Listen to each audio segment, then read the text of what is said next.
नमस्कार everyone.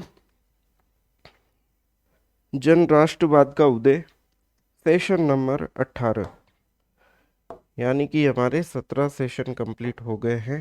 Playlist का link video के डिस्क्रिप्शन में दिया गया है, तो पहले के सेशंस भी आप देख सकते हैं। चलिए तो चर्चा को आगे बढ़ाते हैं। आज हम करने वाले हैं गांधी इरविन समझौता। इससे पहले वाले सेशन में हमने प्रथम गोलमेज सम्मेलन को हमने कंप्लीट कर लिया था। वापस से आपको रिवाइज भी करवा देंगे, अगले 2 मिनट में एक रिवीजन हम कर लेंगे, फिर उसके बाद इसको हम स्टार्ट करेंगे। यहाँ से गांधी इरविन समझौते से आप ये डेट आप जरूर याद रखें, 5 मार्च 1931 के बीच में गांधी जी और वायसराय इरविन के बीच में ये समझौता हुआ था। दिल्ली में ये समझौता हुआ था, वायसराय वहीं रहता था, तो इसीलिए हम क्या कहेंगे, इस समझौते को दिल्ली समझौता भी कहेंगे, दिल्ली पैक्ट भी हम इसको बोल सकते हैं। और ये समझौता कब हुआ था? 5 मार्च 1931। तो दो बातें आपको याद हो जानी चाहिए अभी, एक तो डेट, और इसको दिल्ली समझौता भी बोलते हैं। समझौते को पैक्ट भी हम बोल सकते हैं, इंग्लिश में पैक्ट बोल दिया जाता है। अच्छा जी, ठीक है। अब देखिए मित्रों, कहानी को आगे बढ़ाते हैं। समझिएगा मेरी बातों को ध्यान से। सविनय अवज्ञा आंदोलन भारत में अपने चरम पर था।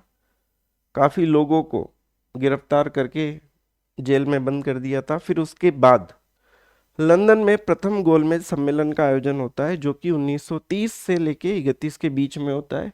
डेट क्या है वो मैंने पहले वाले सेशन में आपको बता दी थी, आप याद करिए। आयोजित हुआ, लेकिन प्रथम गोलमेज सम्मेलन में एक विशेष बात हमने क्या देखी, कांग्रेस ने इसका पूर्ण बहिष्कार किया था, क्योंकि कांग्रेस कहाँ बिजी थी? सविनय अवज्ञा आंदोलन में। आगे बात समझ में।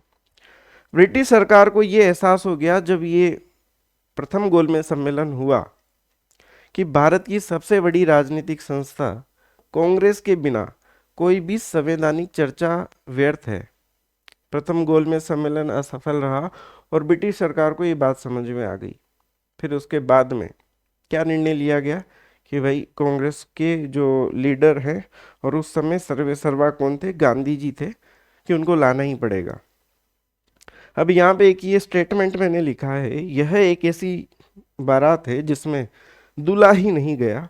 ये बात किसने कही थी? ये बात कही थी डॉक्टर राजेंद्र प्रसाद ने। क्या मतलब है इसका? क्योंकि प्रथम गोलमेज सम्मेलन भाई मुख्य पार्टी कांग्रेस थी और कांग्रेस वहां पे उपस्थित थी नहीं, तो यहाँ पे व्यंग्य करते हुए राजेंद्र प्रसाद ने क्या कहा कि यह एक ऐसी बारात है जिसमें दूल्हा ही नहीं गया। समझ में आ गई होगी आपको कि क्यों कहा। प्रथम गोलमेज सम्मेलन पर ये टिप्पणी की इन्होंने। अच्छा जी, फिर उसके बाद क्या हुआ?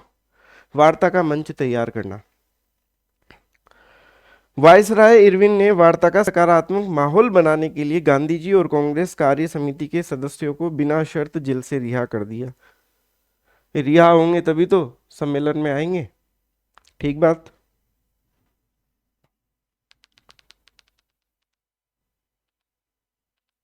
हाँ जी, तो बिना शर्त के फिर इनको रिहा कर दिया।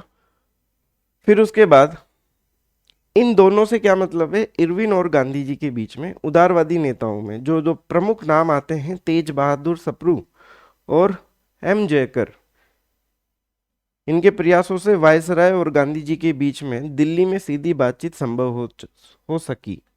और जो ये बातचीत हुई, इसी को हम क्या कहते हैं? वायसराय और इरविन के बीच में, इसी को हम कहते हैं, कुछ बातें हुई, समझौता हुआ, तो इसी को हमने क्या कहा? गांधी इरविन समझौता कहा। दिल्ली में हुआ तो दिल्ली समझौता, 5 मार्च 1931 को। आगे बढ़ता हूँ। अब जब ये समझौता हुआ तो इस पर सरोजनी नायडू ने क्या प्रतिक्रिया दी? क्या कहा कि यह दो महात्माओं का मिलन है। अब यहाँ पे दो महात्मा कौन है? एक तो गांधी जी है और दूसरा वायसराय इरविन। तो ये बात इन्होंने कही। और जो भारत विरोधी थे, कौन? चर्चिल, इन्होंने क्या कहा? गांधी जी के लिए इन्होंने टिप्पणी की कि एक राष्ट्रद्रोही फकीर का ब्रिटिश सम्राट के प्रतिनिधि के बराबर बैठना अपमानजनक है। तो ये बात चर्चिल ने कही। ठीक है सर, कोई बात नहीं, सह लेंगे ये अपमान भी। इसी के साथ सरोजनी नायडू ने क्या कहा कि उन्होंने इस कूटनीतिक समानता को भारतीय सम्मान की दृष्टि से देखा। पहली बार ब्रिटिश सत्ता ने कांग्रेस को बराबरी का दर्जा दिया था। चलो ठीक है, कोई विशेष बात नहीं है। दो महात्माओं का मिलन हो चुका है, समझौता हो चुका है। अब समझौता होगा तो शर्तें होगी, ठीक है। और जब शर्तें होती है और उसके समझौते में दो पार्टियां होती है और दोनों पार्टियां एक दूसरे को कुछ ना कुछ बात कहती है ना। तो सबसे पहले हम बात करते हैं कि सरकार ने क्या माना, मतलब ब्रिटिश सरकार ने क्या माना, यानी कि कांग्रेस ने क्या रखा।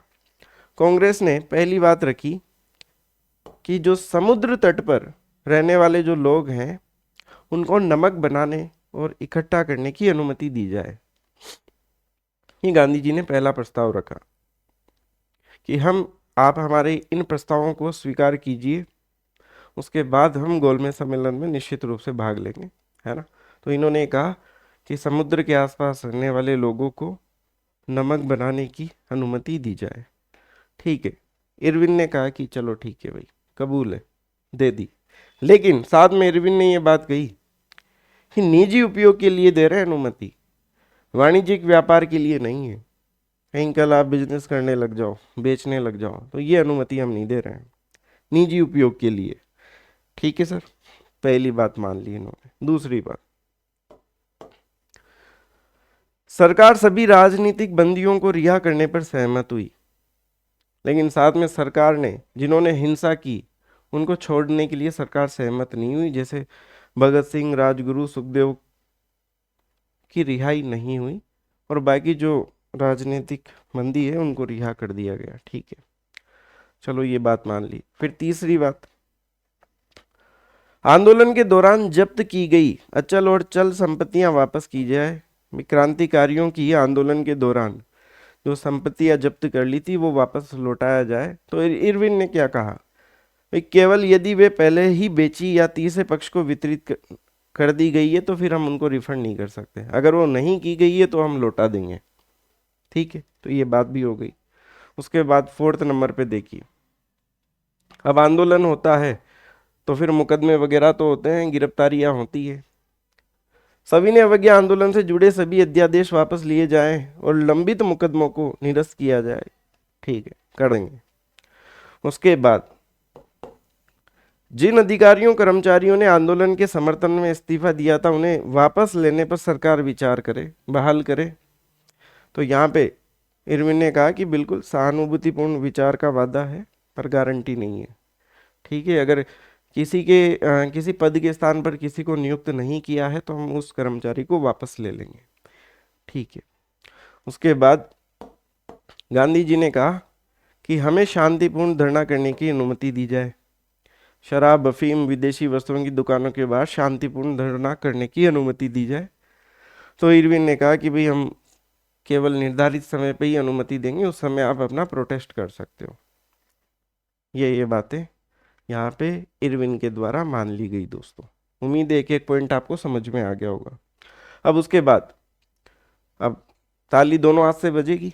सरकार ने मान ली तो सब सरकार की भी कुछ शर्तें हैं जिनको कांग्रेस ने माना। जैसे तो इरविन ने कहा कि भैया आंदोलन तत्काल प्रभाव से स्थगित करो, सविनय अवज्ञा आंदोलन को तुरंत प्रभाव से रोक दिया जाएगा। ठीक है, रोक देंगे।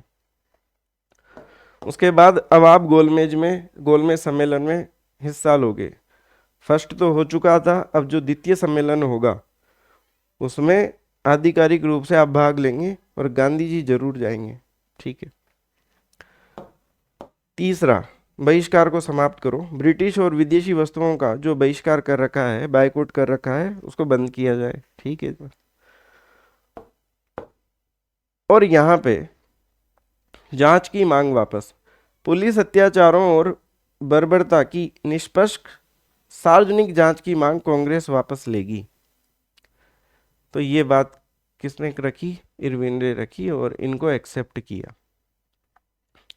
अब गांधी जी इस समझौते में कहाँ फेल रहे, लोगों की अलग अलग प्रतिक्रियाएं सामने आती है, लेकिन अगर हम मुख्य बातों पर चर्चा करें तो जो क्रांतिकारियों की जो फांसी थी वो गांधी जी अगर चाहते तो रुकवा सकते थे, ऐसा लोगों का कहना था। भगत सिंह, राजगुरु, सुखदेव की फांसी की सजा को माफ करने या उसे उम्र कैद में बदलने से साफ इनकार, यह पूरे देश के लिए सबसे बड़ा आघात था। लोगों का ये मानना था कि गांधी जी चाहते तो करवा सकते थे।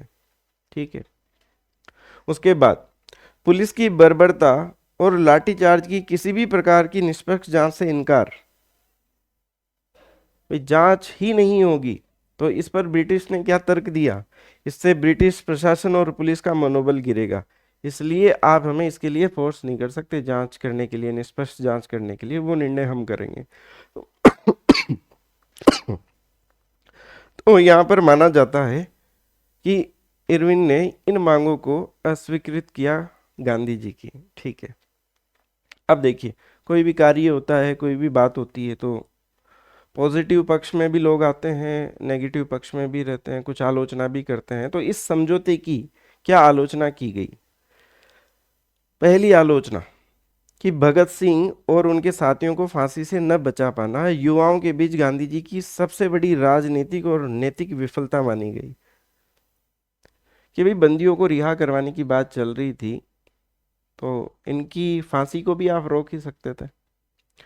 इसके साथ आलोचकों ने यह कहा कि मूल मुद्दे गायब हो गए, जहां पर हम पूर्ण स्वराज की बात कर रहे थे इसका कोई जिक्र नहीं है। गांधी जी की 11 सूत्रीय मांगों को पूरी तरह नजरअंदाज कर दिया गया।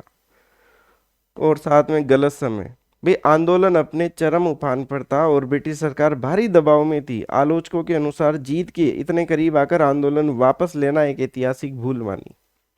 तो इस प्रकार से गांधी जी की आलोचना की गई दोस्तों। ठीक है। अब इस पे गांधी जी का क्या कहना है वो भी आपको बता देते हैं। अब ऐसे तो देखिए, आलोचना तो हर पॉइंट पे ही किसी न किसी व्यक्ति ने की है। जैसे हम बात करें नमक कानून की, तो लोगों ने आलोचना के रूप में कुछ जगह से ये भी बात आती है सामने कि भाई तुम हम केवल हमें केवल निजी उपयोग के लिए अनुमति दे रहे हो, बेचने की अनुमति तो हमें दी नहीं, व्यापार करने की अनुमति हमें मिली नहीं, तो फिर क्या मतलब है इस नमक कानून का।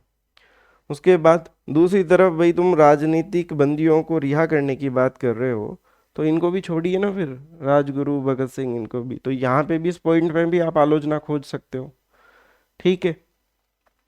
इसके अलावा आप और देखिए, जैसे ये धरने की बात आई, तो यहाँ पे इरविन ने क्या कहा, ब्रिटिश सरकार ने कहा कि निर्धारित समय पे ही आप धरना दे सकते हो।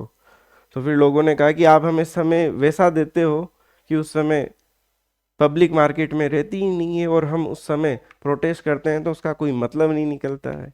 तो ऐसा अगर हम आलोचना के रूप में देखें तो हर पॉइंट में कहीं ना कहीं कोई पॉइंट ऐसा आपको मिलेगा, वहाँ पे आप आलोचना कर सकते हो। लेकिन ठीक है, तो मुख्य बातें मैंने आपके साथ में शेयर कर दी कि इस प्रकार से गांधी जी की आलोचना हुई। अब गांधी जी का क्या मानना था?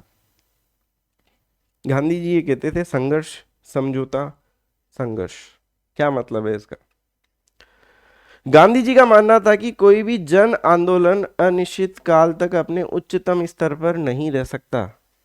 जनता की ऊर्जा सीमित होती है, उसे रणनीतिक विश्राम की आवश्यकता होती है। ठीक है।